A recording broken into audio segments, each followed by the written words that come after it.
मैं अपने साथियों को याद दिलाना चाहता हूं कि हम सब लोगों ने वो लड़ाई लड़ी थी जब दूसरे लोग हमारा आपका इतिहास भी छीनना चाहते थे, हमारे सम्राट को भी छीनना चाहते थे।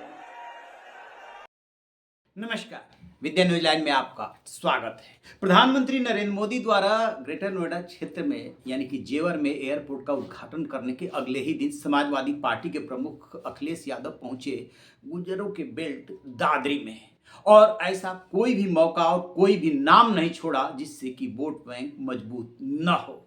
उन्होंने बीजेपी की दुखती रग पे हाथ रखा और सम्राट मिहिर भोज को लेकर के ऐसा कुछ कहा जिसको लेकर के बीजेपी के कान खड़े हो गए हैं। सबसे पहले सुनिए कि अखिलेश यादव ने क्या कहा। मैं अपने साथियों को याद दिलाना चाहता हूं कि हम सब लोगों ने वो लड़ाई लड़ी थी जब दूसरे लोग हमारा आपका इतिहास भी छीनना चाहते थे, हमारे सम्राट को भी छीनना चाहते थे। मैं अपने तमाम लोगों को भरोसा दिलाता हूं कि नोएडा में तो आपके और ग्रेटर नोएडा और आपके जिले में इन महान लोगों को जब भी हमें मौका मिला है, चाहे हमें स्टेडियम बनाना पड़ा हो तो हमने शहीद विजय सिंह पथिक के नाम पर स्टेडियम बनवाया था, और यहां का सबसे बड़ा पार्क जो हम लोगों ने गुर्जर सम्राट मिहिर भोज जी के नाम पर बनाया था। मुझे याद है 1857 की लड़ाई जहां तमाम क्रांतिकारियों ने लड़ी थी, उसमें हम अपने कभी भी कोतवाल धान सिंह गुर्जर जी को कभी भूल नहीं सकते हैं। मैं आज आप लोगों को भरोसा दिला के जा रहा हूं कि जहां आपने यहां पर जगह जगह पर जो आपकी प्रतिष्ठित जगह हैं, वहां पर आपने इनका सम्मान देने का काम किया है। आप 2027 में सरकार बनाइए, राजधानी लखनऊ में भी इन तीनों और तमाम हमारे पीढ़ी महापुरुषों के योगदान को याद दिलाने के लिए हम लोग स्मारक और उनकी रिवर फ्रंट पे प्रतिमाएं लगवाने का काम करेंगे। सुना आपने, अखिलेश यादव साफ साफ कह रहे हैं कि आपके पूर्वज को लेकर के इन लोगों ने विवाद क्रिएट करने की कोशिश की थी। सम्राट मिहिर भोज 1857 की क्रांति के दौरान आजादी की अलख जगाने वाले कोतवाल धन सिंह गुर्जर व विजय सिंह पथिक का नाम लेना नहीं भूले। वजह ये वोट बैंक को कहीं ना कहीं मजबूत करता है, और ये वायदा भी करते हैं कि पहले भी किया है, आगे भी करेंगे। लेकिन सबसे ज्यादा जो बीजेपी और समाजवादी पार्टी के लिए फर्टाइल लगता है वो है सम्राट मिहिर भोज का नाम। क्या है विवाद ये पूरा? आप इतिहास के आईने में झांक करके देखेंगे, 836 ईस्वी से लेकर के 885 ईस्वी तक सम्राट मिहिर भोज ने राज किया था। राजधानी थी कन्नौज और क्षेत्र फैला हुआ था कश्मीर से लेकर के कर्नाटक तक, और इधर पश्चिम बंगाल के गुर्जरपुर से लेकर के और पाकिस्तान के मुल्तान तक बहुत बड़ा साम्राज्य था।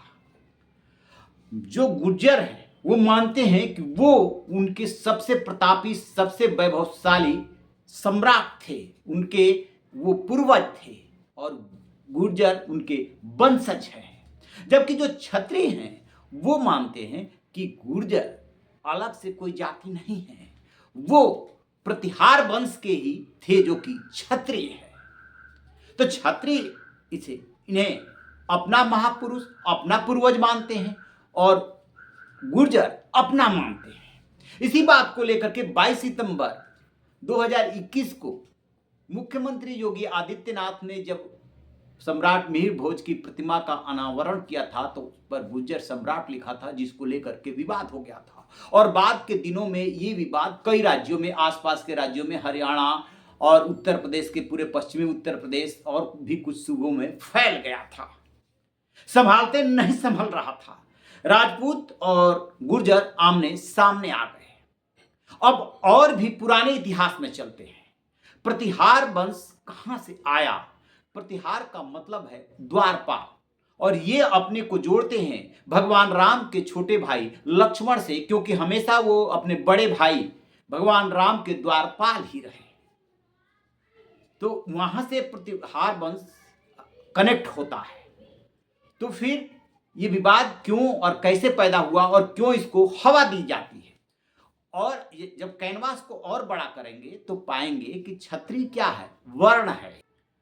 तो ये गुर्जर के बारे में ज्यादातर इतिहासकार और एनसीईआरटी की बुक में जाकर के देखेंगे तो पाएंगे कि कई जगह पे इसका उल्लेख मिलता है। वो गुर्जर एक क्षेत्र विशेष का नाम है और इसीलिए वो गुर्जर सम्राट कहे जाते हैं, ऐसा कई इतिहासकारों का मानना है। जबकि कुछ इसके विपरीत अपनी राय देते हैं और कहते हैं कि नहीं, वो गुर्जर थे। जो यात्री आए हैं विदेशों से, उनमें से भी कई ने माना है कि ये क्षेत्र विशेष का नाम है। लेकिन जो तार्किक बात लगती है वो ये लगती है कि एक वर्ण से इसकी शुरुआत होती है, क्षत्रिय वर्ण, और प्रतिहार हो, परमार हो, ये सब एक ही साथ जुड़े हुए हैं और ये क्षत्रिय ही है। कालांतर में गुर्जर जो है, अब वो जगह नाम की कोई चीज ऐसी रही नहीं, अब ये एक जाति हो गई। लिहाजा गुर्जर अपने को उनसे जोड़ते हैं और क्षत्रिय अपने को जोड़ते हैं। लेकिन जब गहराई से विचार करेंगे और तर्क की कसौटी पर कसेंगे तो पाएंगे कि जो लोगों की रक्षा करता हो, जो लोगों के लिए लड़ता हो, जो प्रजा के लिए लड़ता हो, चाहे उसकी जाति कुछ भी रही हो इतिहास में, वो क्षत्रिय ही माना जाता है। जो छत्र मतलब कि रक्षा करने का काम करता हो। तो अब इसका कोई निदान तो हो नहीं सकता। इतिहासकार और किताबों से ही इसका हल ढूंढने की आप कोशिश करेंगे और इसमें कभी भी इतिहास एक मत से नहीं लिखा जाता है, अलग अलग तरीके से, अलग अलग दृष्टिकोण से लिखा जाता है। तो इसकी व्याख्या भी अलग अलग मिल जाएगी। इसमें कहीं कोई दो राय नहीं कि गुर्जर सम्राट ही बोला जाता है मिहिर भोज को। तो क्या ये क्षेत्र विशेष का नाम था इसलिए बोला जाता है, या सिर्फ उस समय तो ऐसी जात व्यवस्था रही थी नहीं रही थी, ये तो अभी ये भी क्लियर नहीं है कि जो उनका समय बताया जा रहा 836 से 885 वो एग्जैक्ट वही है। इसीलिए इस विवाद को हवा दिया जा रहा है कि जो पश्चिमी उत्तर प्रदेश है, इसमें गुर्जर जो है जाति के लोग काफी प्रभावी है और कहीं ना कहीं वो थोड़ा बीजेपी से बिदके हुए हैं। इसलिए समाजवादी पार्टी को लग रहा है कि उसे अपनी तरफ खींचने के लिए गुर्जर सम्राट मिहिर भोज बहुत प्रभावी हथियार साबित हो सकते हैं। उनके नाम पे एकजुटता हो सकती है। अब वही काम अखिलेश यादव और इधर के ही रहने वाले पार्टी के प्रवक्ता राजकुमार भाटी कर रहे हैं। आपकी क्या राय है? कमेंट बॉक्स में जरूर बताइएगा। Thank you.